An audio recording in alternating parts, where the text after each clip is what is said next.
They're going to make Francis present, huh? Oh, they're up there. All right, so I've had a request. Any volunteers that would like to go first versus just me drawing out of a hat? However, I kind of like when it comes up. I like when the risk is there.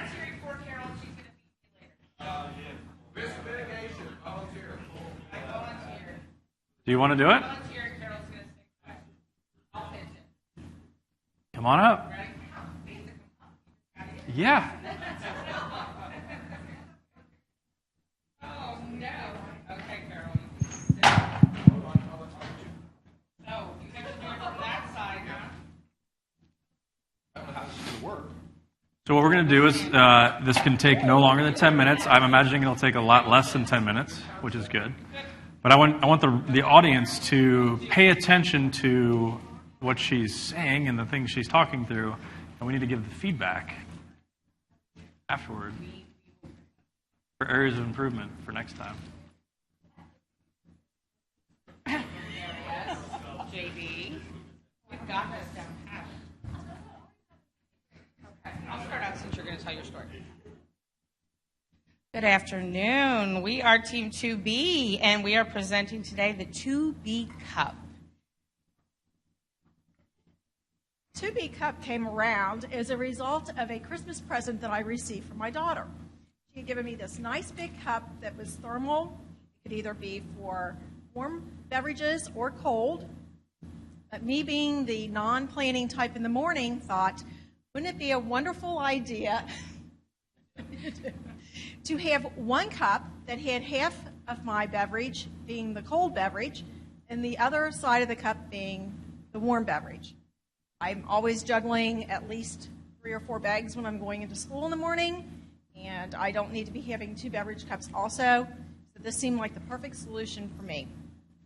We've decided to create the 2B Cup. It's unlike other cups that only allow one temperature drink. They do allow cold, or they do allow hot, but only singularly, so you can't use 2 at the same time. And the idea is that there will be an insulated wall between to allow for hot on one side and cold on the other side, as well as a locking lid so that when you go to use the hot side, the cold side doesn't pour out all over you or vice versa.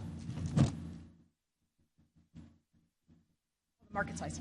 Okay, we are focusing our market as being teachers and thinking that teachers over the age of 40 would be the ones that would be more likely to want this type of beverage cup, thinking that the younger ones maybe aren't as in need of the two beverage style at this point. So with that in mind, we would be targeting approximately 1.8 million teachers. In particular, because those are the ones over the age of 41 plus. And so the best way that we think to promote this would be to go to the National Teacher Organization. For example, the NTE presents a catalog. Those of you who are members know that we can purchase from that catalog. So if we were able to promote in the catalog, then that would be a way to get to teachers directly, or to go to state teacher conferences and promote our product at those type of places.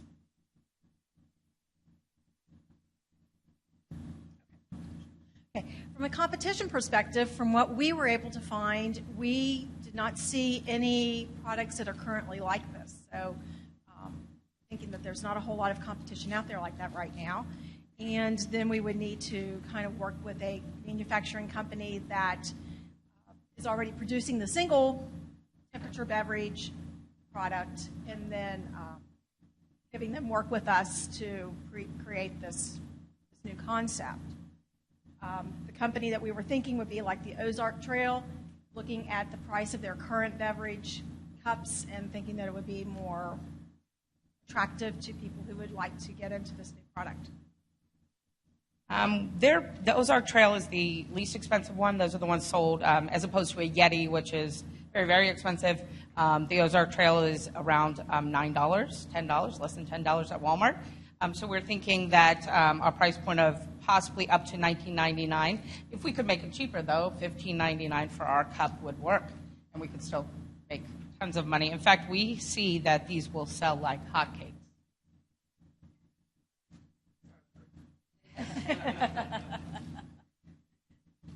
Currently, we are in the pre-design phase and doing our fact-finding. We would need to go out to our potential customers and see what their opinions would be, ideas that they have as far as, is this something that they would want to have? What challenges do they have by having to deal with multiple cups on a daily basis? And then after that, getting our findings together, then we would start working on a prototype. So the team is Team 2B, Carol Daria, and myself, Heidi Frost. And now we ask, are you ready to choose? Because with 2B, you don't have to. You can have both your beverages at the same time. Thank you.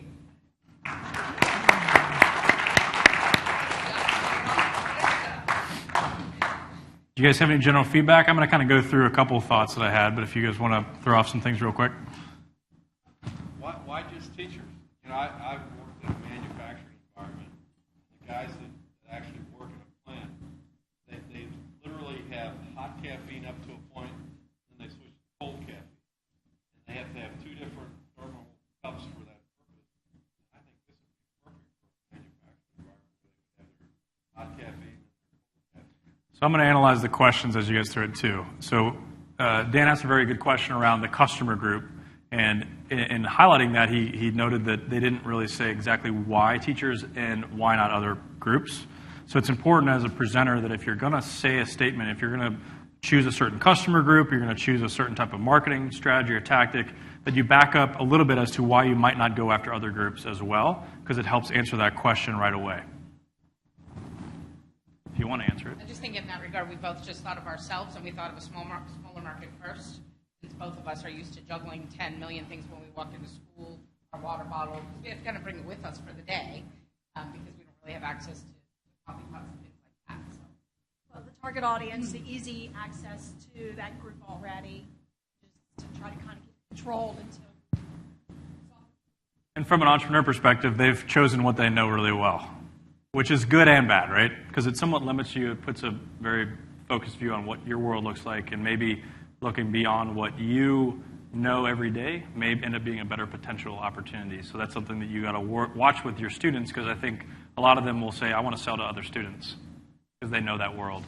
So we got to get them out of that mindset, because that happens a lot. Any thoughts?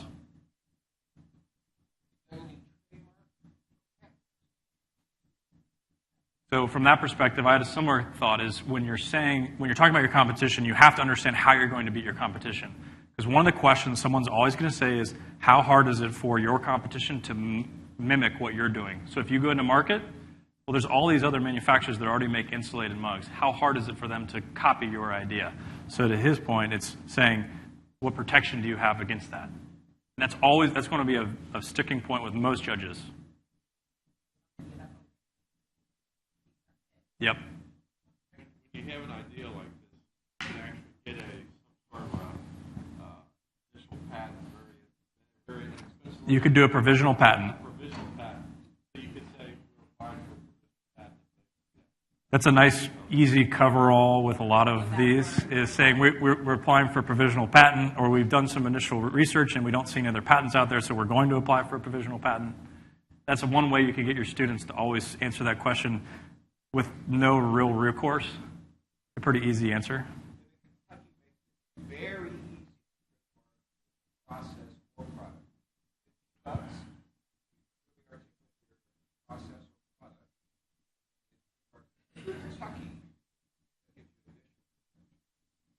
Good point.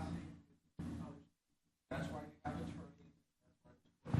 Yeah, so if you're following with the U.S. Patent and Trademark Office, uspto.gov, you can do your search for additional patents and trademarks that are covered nationally, which would, again, satisfy your trademark and your patent. But you need to file to get those protections. They do not cover international filings. It's just easier in Kentucky to go to your trademark. Very arduous. Not a bad idea to have students on the website, because it's very frustrating, very hard. That's part of business. But the key thing is, if you have something trademark, a letter from a lawyer, you're off some people. Yeah, I think a trademark filing at the national level is close to like $375. but to do a provisional patent is going to cost you a few $1,000s, upwards of $5,000 just to do a provisional patent. You're looking 20, 30 or more. Yep. Christine?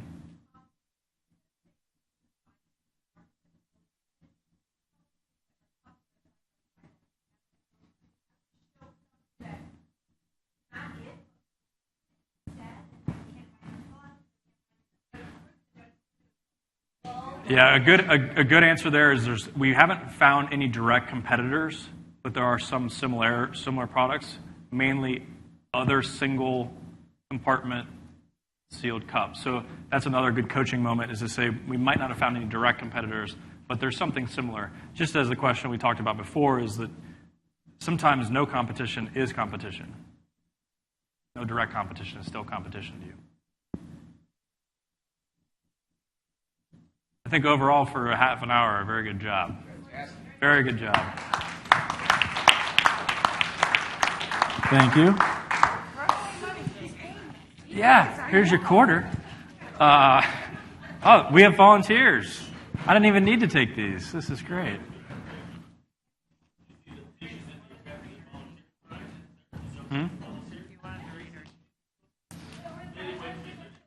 So team where is it? What is it?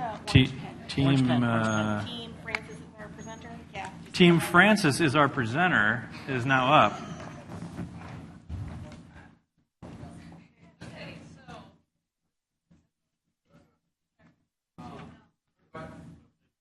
On the front there.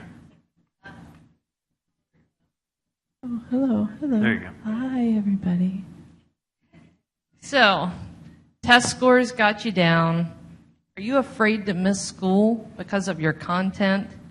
Hi, we are GTalk, and we are an app for substitute teachers. This is Melissa Insco, this is Chris Bryson, and I'm Julie Whitus. Francis was on our team briefly. So, the problem that we're trying to address with our company or corporation is that it's difficult for teachers to assign substitute teachers, and difficult meaning that you have to get online, you have to go through the process, kind of an eeny, meeny, miny, mo. I'll pick the sub that's available for that day. And then it makes teachers uncomfortable for missing class and being out of the classroom because of all the content that they have to cover. So our product then, our solution is an app called GTalk for Guest Teacher on Call. So our idea is sort of like a dating app for teachers to be matched with substitute teachers. And similar to Tinder, so what would happen is when you log in, you would then get all of the profiles of the substitute teachers that are available for that day and a brief snippet of their achievements, of their background, education, and so forth. And then also they would be rated by other teachers who have used them in the past, so that you can then get some more information before you choose your substitute teacher. Our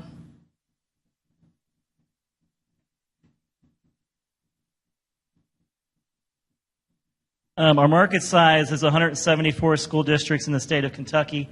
That translates roughly into, if you look at nationwide, about 500 billion, or maybe possibly worldwide, 500 billion teachers, based on research that we conducted. Some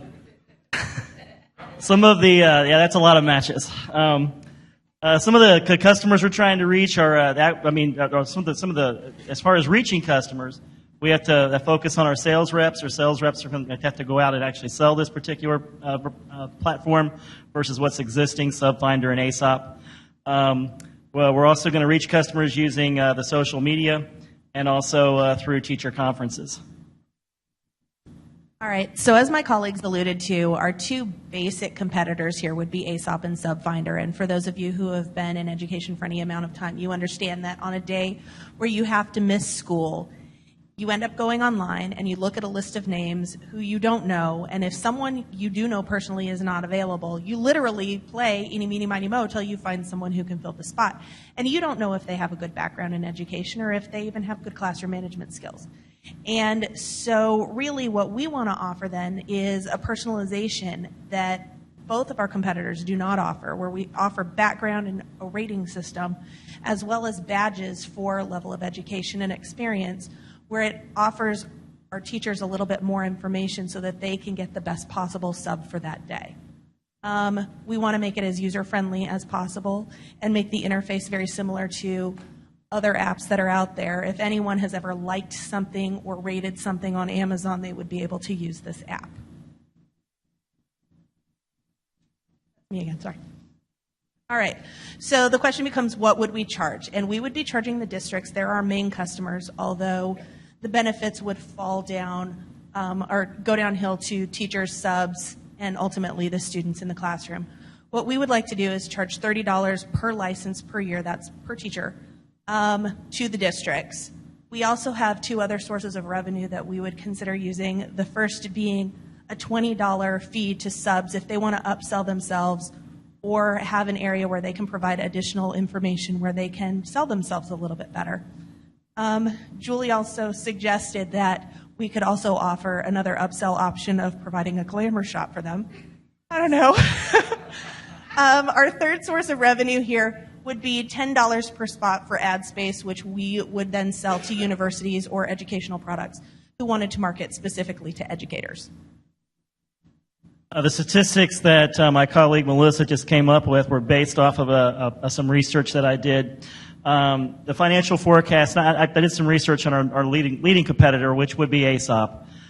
They draw in about $501 million per year just offering their web-based service to all the school districts across the nation. So the $30 per seat license came from several division problems to determine there's an actual charging aspects. But the $20, the additional upsells, thank you. The additional upsells were things we just thought of on our own to increase the effectiveness of our app.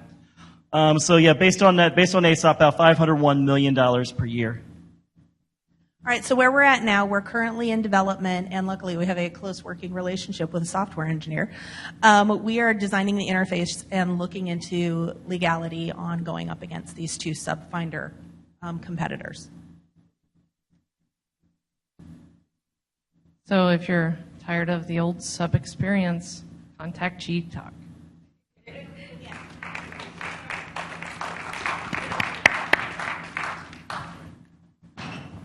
So I'll kick it off with two things that I really liked. You started off with, I think, a more engaging story.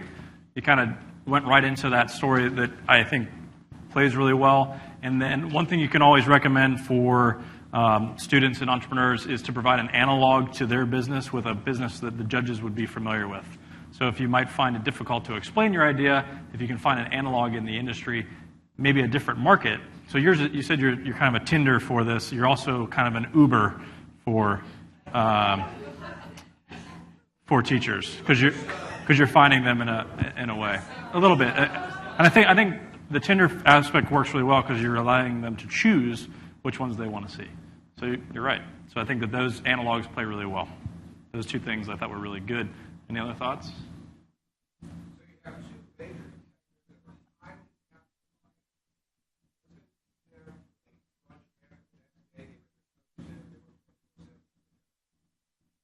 We've applied for a provisional patent.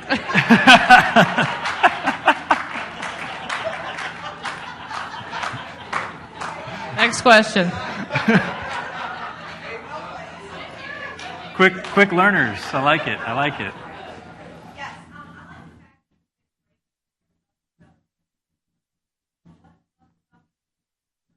We actually have discussed that, and we like the idea of having. Oh, sorry.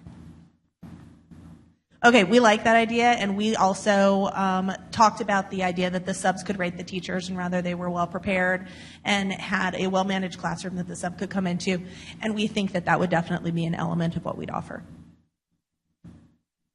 Great. We also had an idea that the subs can rate the teachers' preparedness whenever they get there. So then that can go back to administrators and be marketed as a tool for administrators, to snoop on their teachers.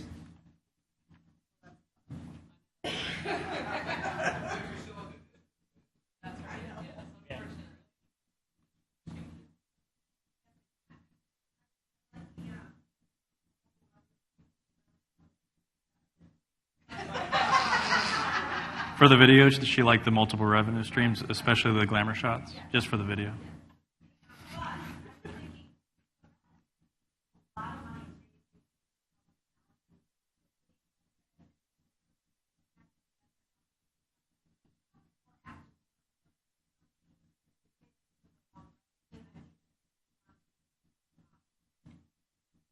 Something else we considered, if we're more efficiently matching up a substitute teacher with a teacher and a teacher's class and content, we're less likely to have substitute issues and teacher issues, and that translates into dollars spent administratively that can be saved or used better used in another area. So that's something we also discussed. Yeah, I mean, there's three things that are usually cases for better than competition: better, faster, cheaper. And those are the easy way to compare yourself to competition. So if you use those three elements as a way to gauge, it does help a lot. But it does need to be very clearly articulated versus just saying it's better than the competition.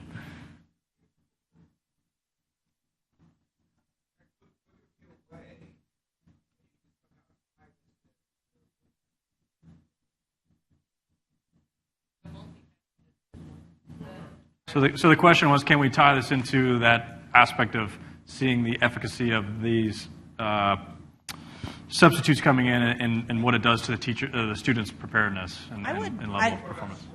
Scores. I would anticipate yeah. eventually that's possible. I'm not aware of any research that's been done in that area, but that definitely is something that can be looked into. All right, who's up next? Good job, team. Francis is our presenter.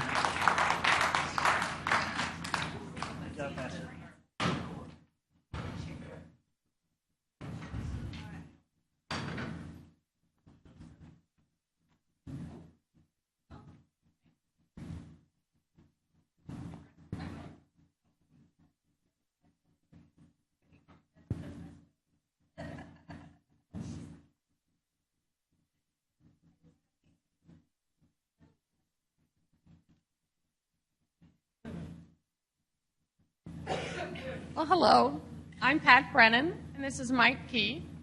And we are sponsoring Uber Grading so that you have more time and less grind. So the whole problem starts with the highly involved teachers. So just a personal story. About 2 weeks ago, I'm an administrator at a local high school. I have a teacher come in, and we changed the fire drill. For most teachers, it's not a big deal. The fire drill moved from first period to second period. Most teachers would be all right. It's not a big deal. The teacher comes into the office and all of a sudden is in tears. She just can't believe that this has changed. Well, what has happened? Let's dig into this story. Let's sit down. Well, what happens is she's a young teacher. She's highly involved. She's done the play. She's involved with the basketball team. She's involved in sponsoring different clubs. She has 2 small children.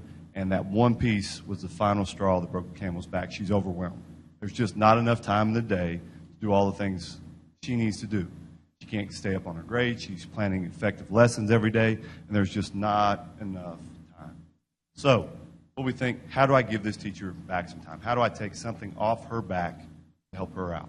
I think we've done that with Uber Grading. We are going to outsource some grading so she has more time to plan and less time to filter through papers.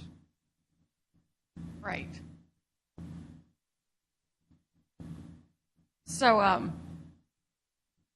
what we've decided to do is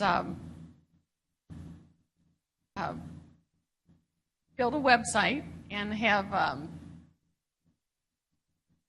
really a registry of retired teachers or retired experts to become our grading system, to be a portion of a key partner in this team. While we have teachers who have stacks of assignments. Say, for example, I was doing a V8 thing. Why did I do this? I gave really a 15-question essay, short answer, for a midterm exam. So I'm grading for 30 students. Why did I do this? Over Christmas. So the point is to find the teachers who are overwhelmed but highly involved, who have a stack of papers that could be graded, outsourced, and to attach them to somebody with expertise at the other end. That is kind of our whole concept. And so we're calling it Uber grading because we're really hiring an Uber driver grader to do some of the work for us. So roughly just building into how it works, what we would do is we find a collective database of teachers, retired teachers, primarily in that area, they're in that field, that are looking to be independent contractors that can come in and grade papers. You may have a stack of, like you just talked about, essay papers that need to be graded. You have a rubric already set up. You just don't have the 4 hours it's going to take to get through all of that. And you need to plan effective lessons for the next day. So we're going to take that 4 hours off your back, and we're going to outsource that to that teacher, an unbiased grading system. There's a rubric. We would qualify the grader through certification and those processes to make sure they meet standards for grading. And then we would have that returned to you in a timely manner, in a contractual manner, with penalties on both sides. If we didn't return it in time, there's a penalty on our end. If you didn't get those to us in time, then there's issues on that end too. So when we looked at it, our number of potential customers, we started very, very small. So we just looked in the northern Kentucky area. We talked about the three county area in this right here. We figured there were roughly about 1,500 high school teachers. We would start there and then build down. We were just talking about the high school level. So 1,500 teachers, we figure on average, and we estimate our numbers are low, 50% of those are overworked. So 1,500 teachers, you're looking at 750 of those teachers that we are going to market to first. And we're also going to market to school districts.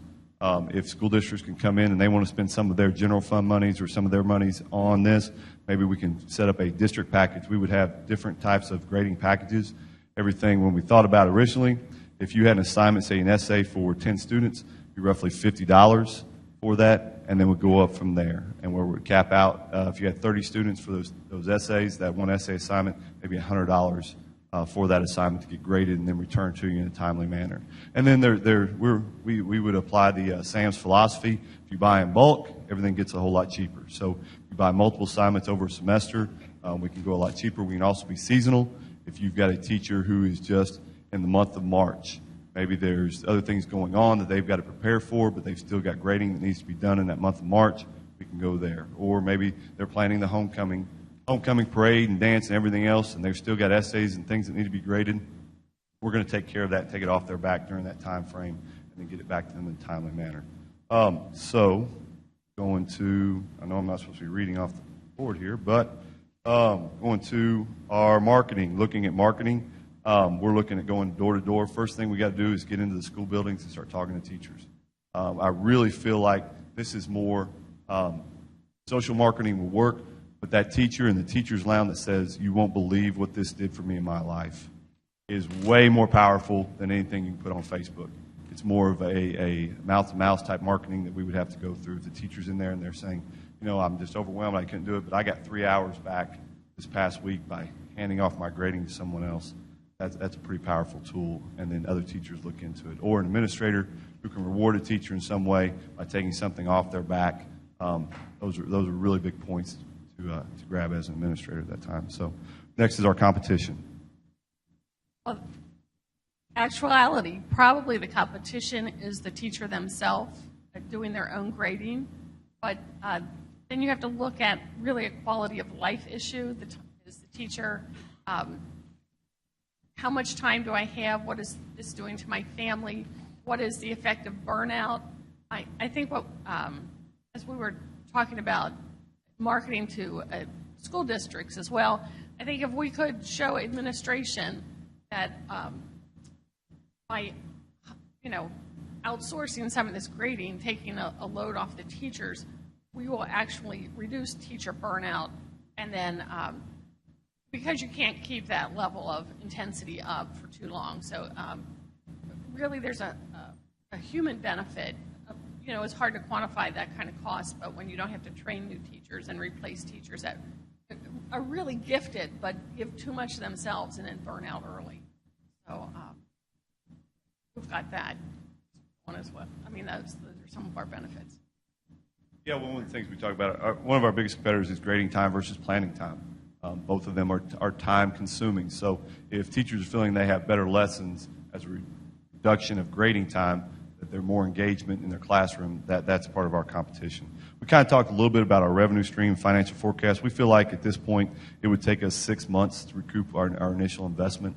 Depending on how many teachers we could get signed on to it. We feel if we got one school district signed on, our initial investment costs will be recouped, and then we can start moving into the positive category financially. Next steps kind of are, right now we'd be in the middle of branding and copyright and make sure our services, our patent, our provisional patent has been applied for. And then we thought about putting that out and getting our free trials. We thought the best thing, the way to start this would be free trials. Let's put a free trial out there to some teachers in a building and see what happens. We've already got some volunteers to sign up, so we're getting those, and then we're going to get pros and cons and feedbacks on how we can manipulate and improve our services for that. So that's kind of where we are in our initial steps right now, is getting that out to folks and then finishing up. And we did think, I had this thought before, I wanted to add it. We did think that once we can demonstrate that taking this grading off the teacher's plate and giving them more time to plan will make their lessons better, will make the students more engaged, which means we'll have better student attendance, which really hopefully will translate into more money in the district's pocket eventually, so that when we can turn it into what decision makers can see as a real dollars and cents advantage to them, and not just an outlay to help their teachers, that will really be a turning point into getting people to sign up. Anything else? We would have contact information, and then we'd be handing cards out to everybody for the free trial. And then teachers, let us take care of the grind and get your life back.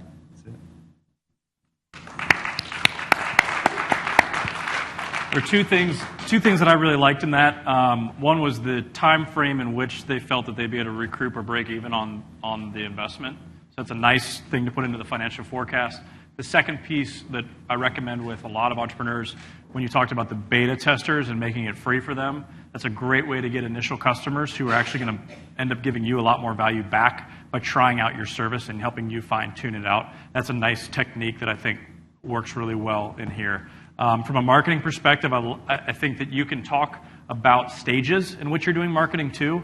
So I think initially it makes sense to go directly to these schools and have these conversations and find these initial folks, but it doesn't scale very well to grow. So you want to think about educating your entrepreneurs to say, can I take a staged approach with my marketing and go-to-market strategy as well, saying initially we're going to do this, but then we're going to do this later on because that's going to allow us to grow faster. Those are nice strategic ways to think through that go-to-market strategy.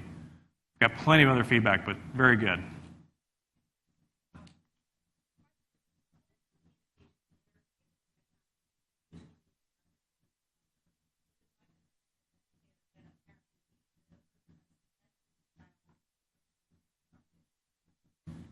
We talked about it a little bit. One of the things we talked about is initially setting up some meetings between the grader and the teacher, and then going through the teacher's qualifications. It is grading, like what have they done, what are their qualifications.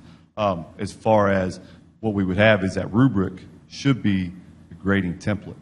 So if there's a rubric there, regardless of the grader, there should be a standard by which the quality of work is graded. In some ways, we thought it may help because it creates a third party they're not that bias of Jimmy, I really want to give him this grade, but you know what?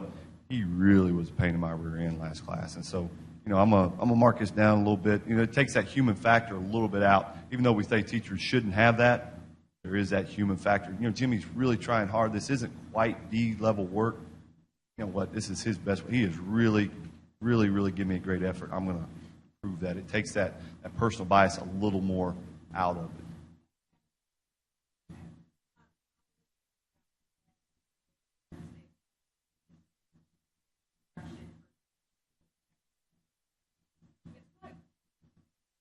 It really lends itself to more something that's paperwork than a project. Like when I have students doing big, long-term projects, I don't really think it would fit at all. It's more of a paperwork. But with technology, we were discussing, like at our school, so much is turned in on Canvas. Like that's what we use. I mean, you can do entire essays. You can do video programs.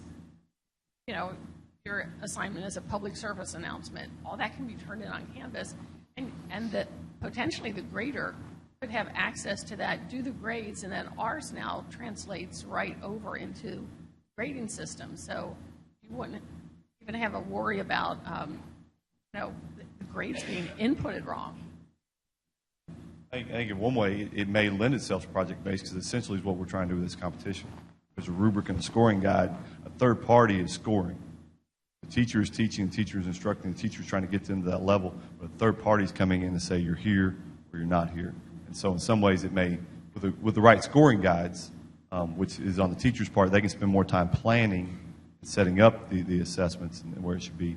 And then the grader is actually doing the legwork and the grunt work of getting it graded from that point. So in some ways it would be tougher. It'd be easier, it seems like, with something from an essay standpoint written, but it may also be more beneficial from a project base because you do have a third party coming in saying, this is what it says, this is where it scores from based on what I see. All right. Nice job. Good job, everyone. You know, I know you all want to present, but due to a lack of time, I think we're going to wrap it up here, guys. I think what you've seen out of this, and the reason why I wanted to do this, and it works really well, I actually have our entrepreneurs peer review each other as well in this same manner. Because what I do, I think it brings a collective view to it. So as you're working with your students, doing this multiple times with all the students in the room, one is very nerve-wracking, so it's good practice. When I was in high school, I couldn't do any of this stuff. But it's really good because you're going to get all these perspectives for them to feed into their ideas. And I realize that they're kind of competing if you have multiple students. The reality is I think that it doesn't matter. I think they're going to enjoy giving each other feedback on their ideas if done in the right way. So it teaches your students to be critical, but also providing good feedback. Not harsh feedback, but helpful feedback. And I think that's really something that people need to learn in the workplace, to be able to get feedback and crave that feedback so they can improve and understand it's not someone attacking them as a person, but just helping them develop in many ways. So this is a really good exercise that works really well for us. But I hope you'll be able to translate and take off into your classrooms as well as you work through this. As far as the rest of the day, I got nothing, guys. I'm going to give you back 10 minutes of your life that we would have otherwise taken. Appreciate your attendance. I hope this was very helpful for you all. We did record it, so if you want to watch it again, over and over again, we're going to put it on our website, which is nkyinnovation.org. I know you do. I really appreciate your guys' attention and your involvement. This was awesome. I really appreciate it. Thank you.